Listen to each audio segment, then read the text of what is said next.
Que a graça do Pai e do Filho seja na vida de todos. Elias e Moisés estavam literalmente no Monte da Transfiguração? Há quem creia que tanto Moisés como Elias estavam ali presentes corporalmente, pois Elias subiu ao céu sem passar pela morte e Moisés ressuscitou antes do Messias. E a maioria das religiões defende que eles estavam ali presentes como almas imortais fora do corpo, por entenderem que Moisés morreu e vive como uma alma imortal fora do corpo, e que Elias também subiu ao céu sem passar pela morte. Se Moisés morreu e estava ali como uma alma imortal fora do corpo, e Elias estava ali por não ter passado pela morte, em qual condição Elias estava? No corpo ou fora do corpo? Será que Elias deixou seu corpo no céu e estava ali como uma alma imortal fora do corpo? Ou será que Jesus e Elias estavam no corpo e Moisés estava fora do corpo? No vídeo passado eu falei sobre o arrebatamento de Elias e que ele não foi arrebatado ao terceiro céu como muitos defendem. E todos sabemos que Moisés morreu e foi sepultado, e ninguém sabe até hoje onde ele foi sepultado. E se ele ressuscitou, ele seria o primogênito dos mortos. E o primogênito dos mortos é o Filho. Romanos 8:29. Porque os que dantes conheceu, também os predestinou para serem conformes à imagem de seu Filho, a fim de que ele seja o primogênito entre muitos irmãos. Se Moisés ressuscitou primeiro, esta passagem não faria sentido, pois o primogênito entre muitos irmãos seria Moisés, e nós seríamos conformes à imagem de Moisés. O próprio Messias seria conforme a imagem de Moisés, já que Moisés seria o primeiro a ressuscitar para nunca mais morrer. 1 Coríntios 15:20. Mas de fato Cristo ressuscitou dentre os mortos e foi feito as primícias dos que dormem. Porque assim como a morte veio por um homem, também a ressurreição dos mortos veio por um homem. Porque assim como todos morrem em Adão, assim também todos serão vivificados em Cristo, mas cada um por sua ordem. Cristo as primícias, depois os que são de Cristo na sua vinda. Então existe uma ordem. Cristo as primícias, depois os que são de Cristo. Moisés, Elias, na sua vinda. Mateus 16:28. Em verdade vos digo que alguns há, do que aqui estão, que não provarão a morte, até que vejam vir o Filho do Homem no seu reino. Para se entender o que aconteceu na transfiguração, é necessário entender o que aconteceu 6 dias antes dela. Se 6 dias antes da transfiguração, Jesus falou que dentre aqueles 12, alguns não provariam a morte sem vê-lo no seu reino, isso teria que ter um cumprimento antes da morte deles, e não depois da morte deles, e se cumpriu antes da morte deles. Mateus 17, versículo 1. 6 dias depois, tomou Jesus consigo a Pedro e a Tiago e a João seu irmão, e os conduziu em particular a um alto monte, e transfigurou-se diante deles. E o seu rosto resplandeceu como o sol, e as suas vestes se tornaram brancas como a luz. E eis que lhes apareceram Moisés e Elias falando com ele. Versículo 9. E descendo eles do monte, Jesus lhes ordenou, dizendo: a ninguém conteis a visão, até que o Filho do Homem seja ressuscitado dentre os mortos. Jesus proibiu que eles contassem a visão até que ele fosse ressuscitado dentre os mortos. Por quê? Imagine-se o que aconteceu naquele monte fosse publicado em Jerusalém. Jesus já era perseguido sem motivo pelos fariseus, saduceus, que queriam apedrejá-lo a qualquer custo. E eles poderiam acusá-lo de médium, feiticeiro, pois a interpretação literal daria margem a esse entendimento. Eu não sei quanto tempo levou do evento da transfiguração até a ressurreição. Se 1 ano, se menos de 2 anos, mas eles guardaram silêncio. Pois o próprio Messias, o próprio Filho de Deus, para ser Senhor dos vivos e dos mortos, teria que morrer e ressuscitar. Romanos 14:9. Porque foi para isto que morreu Cristo, e ressurgiu, e tornou a viver, para ser Senhor, tanto dos mortos como dos vivos. E tanto Elias como Moisés nunca tinham sido vistos pelos discípulos. Mas ali naquela visão, eles viram algo que os caracterizavam como tais. Talvez a visão de alguém com as tábuas dos 10 mandamentos nas mãos, e de alguém com uma capa, que eles identificaram como Moisés e Elias. E a própria palavra transfiguração depõe contra a literalidade do evento. A palavra transfiguração significa transformação, assemelhação, e o diabo e os seus anjos também podem se transfigurar e se personificar em quem eles quiserem para enganar quem eles quiserem. E não é maravilha. e é Jesus quem se transfigura naquela visão. E a visão tanto de Moisés como de Elias são consequências daquela transfiguração. E visões são símbolos que transcendem aquilo que é visto. Por exemplo, Daniel teve visões de monstros terríveis. João no Apocalipse também. Ele viu Jesus como uma besta de 7 chifres e 7 olhos, que dá até medo. Mas aquilo não era real. Quando lemos uma visão, não temos que questionar o que a visão é, mas o que a visão significa. Porque visão é um mistério, uma charada, um enigma a ser desvendado. E Moisés e Elias automaticamente nos remetem ao ministério da lei e dos profetas. Jesus se transfigura, seu rosto fica tão iluminado como o mais puro linho, é o que narra Mateus 17. E aí vem Moisés e Elias. Para muitos estavam mortos há muito tempo, mas ali estavam 2 almas imortais. Este é o Senhor Severino Celestino, um espírita kardecista, e no seu programa ele usa esta passagem para falar da imortalidade da alma, a reencarnação, e afirmar que Jesus estava oficializando a comunicação com os mortos. E isto explica o fato de Jesus ter proibido que eles contassem a visão, pois até hoje a interpretação literal deste texto dá margem para isto. E na visão, Pedro faz uma pergunta a Jesus, e quem responde é o Pai. Eles passaram a noite no monte. Enquanto Jesus estava em oração, eles estavam dormindo.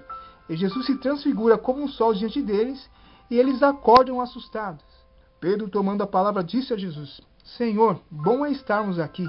Se queres, façamos aqui 3 tabernáculos, um para ti, um para Moisés e um para Elias. Por que 3 tabernáculos? Eles estavam no período do Sucote, a festa dos tabernáculos. E os judeus até hoje comemoram esta festa, que lembra a peregrinação do povo de Israel no deserto sob a liderança de Moisés. E a lei e as festas eram sombras dos bens futuros que apontavam para o Messias. E os profetas nas Escrituras testificam dele. E o Pai respondeu àquela pergunta de Pedro, versículo 5.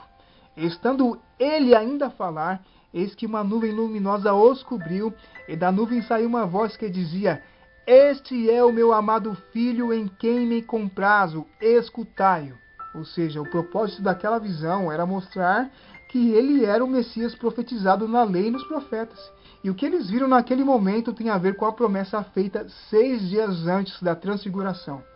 Em verdade vos digo que alguns há do que aqui estão, que não provarão a morte, até que vejam vir o Filho do Homem no seu reino. Se isso aqui fosse literal, seria uma contradição, pois todos eles morreram e o Messias ainda não voltou, mas se cumpriu naquela noite, na visão da transfiguração. Observe o que diz o versículo 27.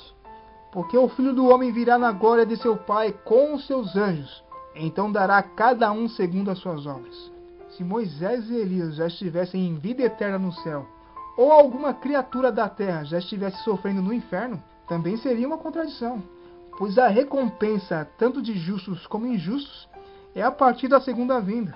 E em Hebreus 11 diz que os heróis da fé não alcançaram a promessa. Mas em visões, coisas que não são mostradas como se já fossem. João no Apocalipse viu a igreja passando e vencendo a grande tribulação, viu a primeira, a segunda ressurreição, viu o fim de todas as coisas. Será que ele se viu ressuscitando, já que hoje ele dorme no Senhor e fará parte da primeira ressurreição? Ele viu coisas que não são como se já fossem. Em visão, o futuro é mostrado no presente, e a maioria das visões não são reais em si mesmas, mas trazem verdades proféticas através de símbolos.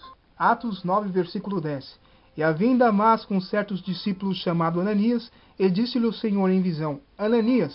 E ele respondeu: Eis-me aqui, Senhor. E disse-lhe o Senhor: Levanta-te e vai à rua chamada direita, e pergunta em casa de Judas por um homem de Tarso chamado Saulo, pois eis que ele está orando. E numa visão ele viu que entrava um homem chamado Ananias, e punha sobre ele a mão para que tornasse a ver. Tanto Ananias como Paulo tiveram visões. Ananias ouviu a voz do Senhor em uma visão, e Paulo teve uma visão de Ananias, não significando que Ananias estava de fato ali em tempo real com ele. Paulo nem sequer o conhecia. Mais um exemplo de que visão não é algo real no livro de Atos. Atos 12. Herodes tinha acorrentado a Pedro entre 2 guardas, além de colocar outros 2 para vigiarem as portas das prisões. E um anjo apareceu para o soltar, o acorda, as correntes se rompem, e aquele anjo pede para que ele se levantasse e o seguisse. Versículo 9. E saindo seguia, e não sabia que era real o que estava sendo feito pelo anjo, mas cuidava que via alguma visão. Pedro não discerniu se aquilo que o anjo fazia era real ou apenas uma visão, pois ele já tinha aprendido na transfiguração que visão não é algo real. E depois que a visão da transfiguração tinha se acabado, eles questionaram a Jesus. Por que dizem então os escribas que é mister que Elias venha primeiro? E Jesus respondendo disse-lhes, em verdade Elias virá primeiro e restaurará todas as coisas. Mas digo-vos que Elias já veio e não o conheceram, mas fizeram-lhe tudo o que quiseram. Assim farão eles também padecer o Filho do Homem. Então entenderam os discípulos que lhes falara de João, o Batista. Se eles entenderam que Elias se tratava de João Batista, eles decifraram um enigma. A visão não pode ser literal. Lucas 16:16. A lei, Moisés e os profetas, Elias, duraram até João. Desde então é anunciado o reino de Deus e todo homem emprega força para entrar nele. Romanos 3:21. Mas agora se manifestou sem a lei a justiça de Deus, tendo o testemunho da lei, Moisés, e dos profetas, Elias. 2 Pedro 1:16. Porque não vos fizemos saber a virtude e a vinda de nosso Senhor Jesus Cristo, seguindo fábulas artificialmente compostas, mas nós mesmos vimos a sua majestade. Eles viram o Messias em majestade antes de provarem a morte. Porquanto ele recebeu de Deus Pai honra e glória, quando da magnífica glória lhe foi dirigida a seguinte voz: Este é o meu Filho amado, em quem me tenho comprazido. E ouvimos esta voz dirigida do céu, estando nós com ele no Monte Santo. Quando a voz foi dirigida do céu, Pedro, Tiago e João estavam com ele, o Messias, não com eles, Jesus, Moisés e Elias. E Jesus se transfigurou diante deles, eles ouviram a voz do céu e não precisaram sair do corpo, nem entrar num túnel para vivenciarem aquela experiência.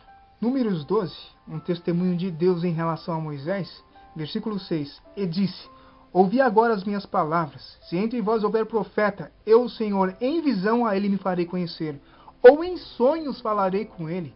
Não é assim com meu servo Moisés, que é fiel em toda a minha casa. Boca a boca falo com ele, claramente e não por enigmas, pois ele vê a semelhança do Senhor. Porque, pois, não tiveste temor de falar contra o meu servo, contra Moisés? Esta passagem fala de graus de revelações. Visões ou sonhos são enigmas e não são reais em si mesmos. E toda visão profética, tanto do Antigo como do Novo Testamento, em comparação com aquilo que Moisés viu, são visões, sonhos e enigmas. Por mais que a lei seja sombras dos bens futuros.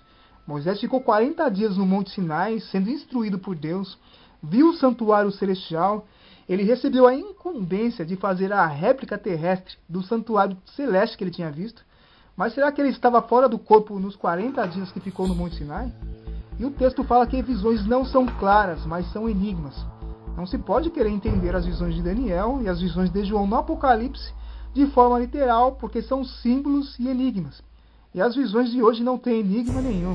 As pessoas vão ao céu, ao inferno em tempo real, interagem com pessoas que já morreram, tanto no céu como no inferno, trazem recados dessas pessoas e dizem que tudo que vem são coisas reais. Se as visões verdadeiras não são reais e nem claras em si mesmas por serem enigmas, o que se dirá das falsas?